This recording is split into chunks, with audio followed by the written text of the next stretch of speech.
네, 안녕하세요. 이번 실험은 알코올의 정량 분석입니다. 먼저 이론에 대해서 설명을 해드리겠습니다. 분석법의 종류에는 정성 분석, 정량 분석 두 종류가 있습니다. 간단히 설명을 해드리면 정성 분석은 미지시료에 무엇이 들어있는지 확인하는 분석 방법이며 정량 분석은 얼마나 많이 들어있는지 확인하는 분석 방법입니다. 이번 실험에서는 정량 분석을 하게 되는데 정량 분석에는 사용하는 방법에 따라 기기 분석, 그리고 화학 분석으로 나뉘게 됩니다. 먼저 기기 분석은 물리 분석이라고도 하며 기구를 사용해서 수행하는 분석 방법입니다. 저희 실험의 분광 분석법이 이에 해당합니다. 무게 분석은 시료의 성분을 분리시키고 이들의 무게를 측정함으로써 샘플의 양을 결정하는 방법입니다. 이 역시 추후 카페인의 추출과 분리해서 다룰 예정입니다. 분광분석법은 화합물의 고유 특성을 이용하는 방법입니다. 화합물은 전자기 복사선의 파장에 따라 방출하는 정도가 다릅니다. 따라서 그런 고유 특성을 이용하여 화합물의 농도를 알아내는 방법입니다. 분자는 전자의 에너지 준위들 사이의 에너지 차이가 광자의 에너지와 같은 경우에만 빛을 흡수하게 됩니다. 이 에너지 준위에 따라 이런 에너지, H는 플랑크 상수, 람다는 진동수를 뜻합니다. 이 에너지가 같은 경우에만 빛을 흡수하게 됩니다. 이를 활용하면 파장을 변화시키면서 분자의 종류를 분석할 수가 있고, 우리 이번 실험처럼 특정 분자가 일정한 파장의 빛을 흡수하는 정도를 측정하여 농도를 측정하게 됩니다. 이번 실험에서는 2번 같은 활용법을 사용을 하게 됩니다. 투광도는 쪼여주는 빛과 시료를 통과하여 나온 빛의 분율입니다.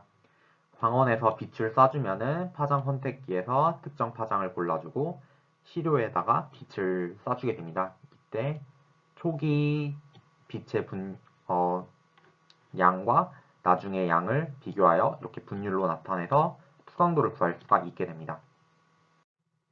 흑광도는 I0의 세기를 가진 빛을 시료에 쪼여주게 되면 그중 일부가 흡수되고 I 세기를 가진 빛이 투과하게 됩니다. 이 경우 빛이 시료에 의하여 흡수된 정도는 흑광도 A로 나타낼 수 있게 됩니다. 일반적으로 A는 이렇게 나타낼 수가 있게 되고요. 투광도와 관련이 있는데 마이너스 로그 투광도는 흑광도가 됩니다. 일반적으로 분광기는 흑광도가 아닌 이런 투광도를 읽게 됩니다. 책에는 베르-람베르트 법칙이라고 되어 있는데 주로 제 경우에는 비어-람버트 법칙으로 배웠고 주로 비어-람버트 법칙으로 많이 불리기 때문에 이 PPT에서도 저는 비어-람버트로 설명을 하겠습니다. 비어-람버트 법칙은 비어의 법칙과 람버트의 법칙을 합친 법칙입니다. 먼저 비어의 법칙이 뭐냐?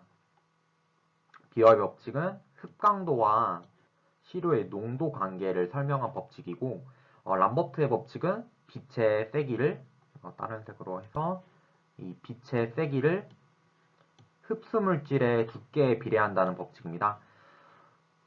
비어 람버트 법칙을 간단히 비어의 법칙이라고 부를 때도 있는데 이거는 책에서도 그러니까 베르의 법칙이라고 부를 때도 있더라고요.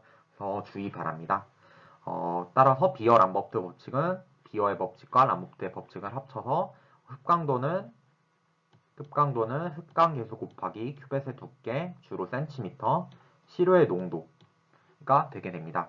이때 흡광 계수는 화합물의 고유한 성질이기 때문에 이런 고유 성질, 그러니까 파장을 바꿔가면서 비어의 법칙을 적용을 하게 됩니다. 이번 실험에서 용액에는 산화크로몬 6가와 그리고 환원된 산화크로뮴 3가가 존재하게 됩니다. 분광 분석에서는 원하는 화합물만이 선택적으로 흡수하는 빛의 파장을 이용해야 합니다.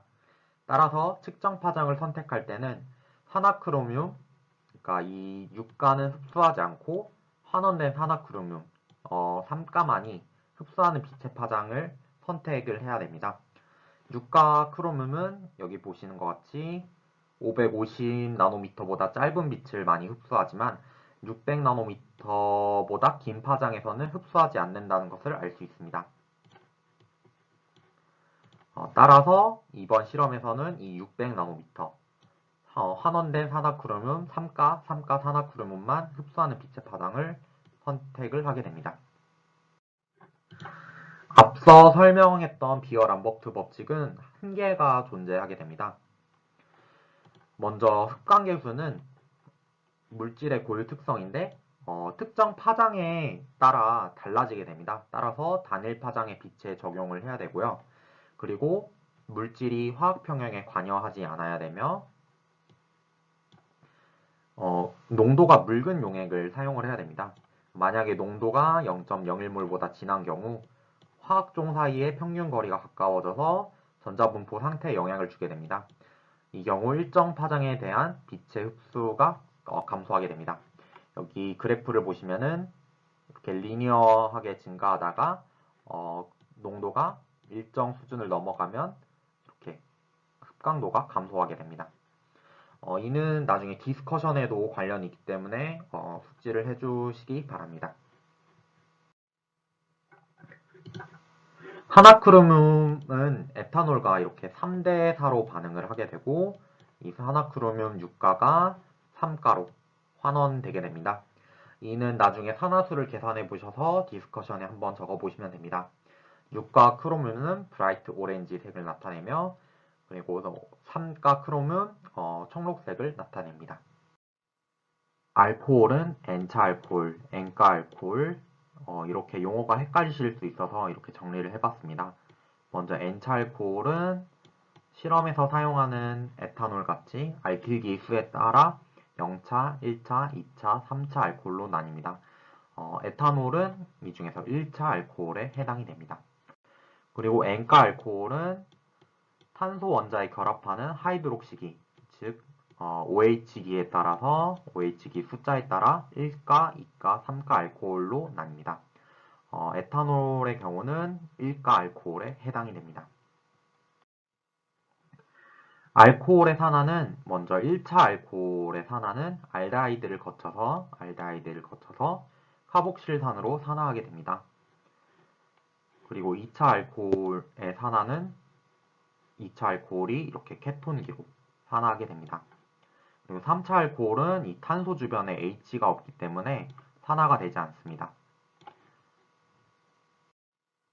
이번 실험의 목적은 산화크로뮴 유가를 알코올에 의해서 산화크로뮴 3가로 환원이 되는데 이 반응을 가시광선 분광기로 이용하여 측정하고 알코올의 농도를 알아내는 방법입니다.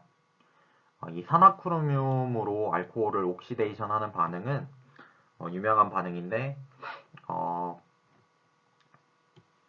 존스 옥시데이션이라고 이런 게 있다 하고 그냥 알아두시면 좋습니다.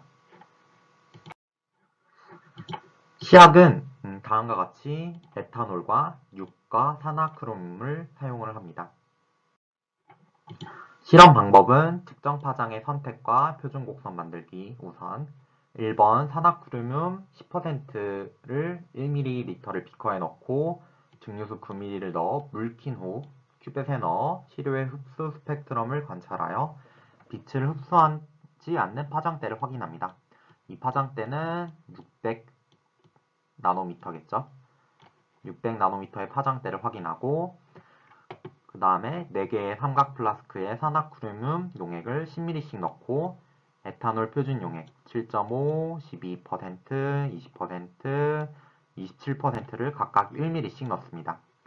그 다음에 포일로 덮은 후에 에탄올을 넣은 삼각 플라스크를 5분간 잘 흔들어줍니다.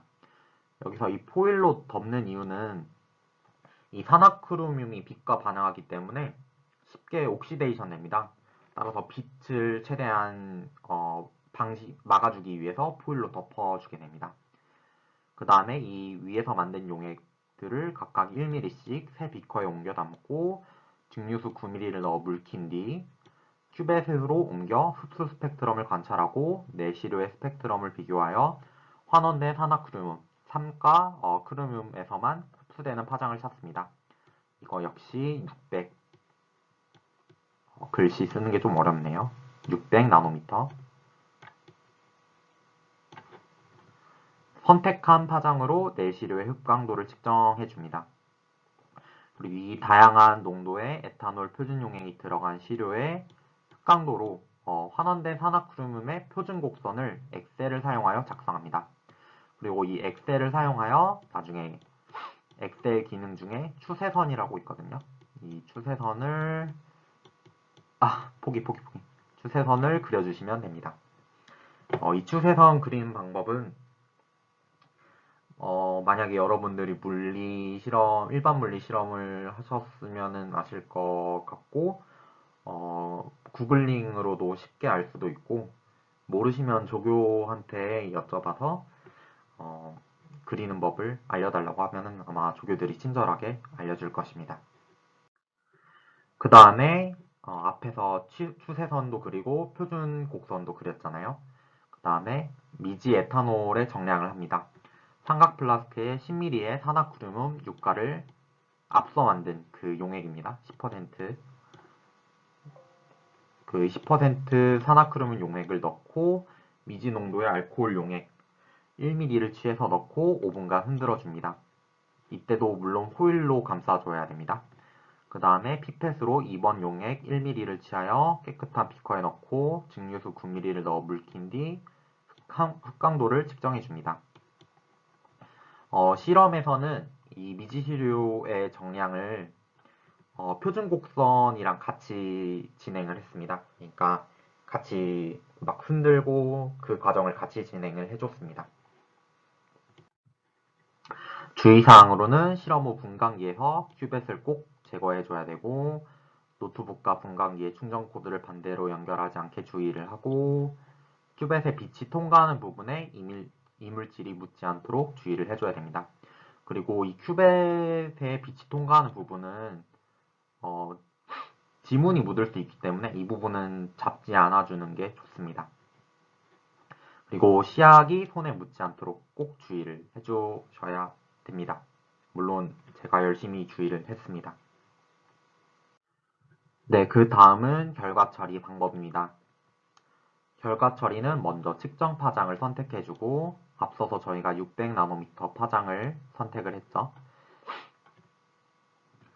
이때 실험을 할 때 그러니까 산화크로뮴 유가가 흡강도가 0임을 확인을 해야 됩니다. 600나노미터에서. 만약 이때 산화크로뮴 유가가 흡강도가 뭐 측정이 되었다 하면은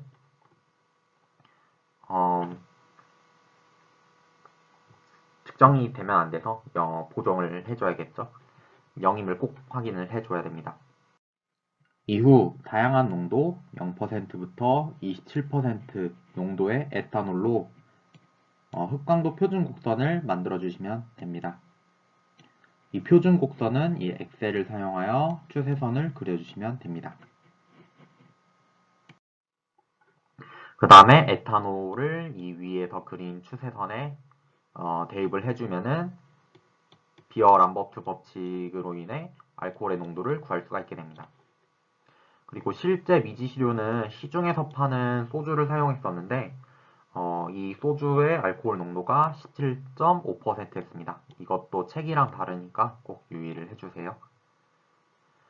마지막으로 토이입니다. 토이는 알코올과 산화크로뮴의 반응식을 써보고 산화수를 이용하여 산화환원을 설명해 보는 거고 그리고 만약 600나노미터에서 산화크로뮴의 유가의 흡강도가 무시할 수 없을 정도라면 실험 결과에 어떤 영향을 주겠는가에 대해서 꼭 감상문 형식이 아닌 서적이나 아니면은 인터넷을 통해 설명을 해주길 바랍니다.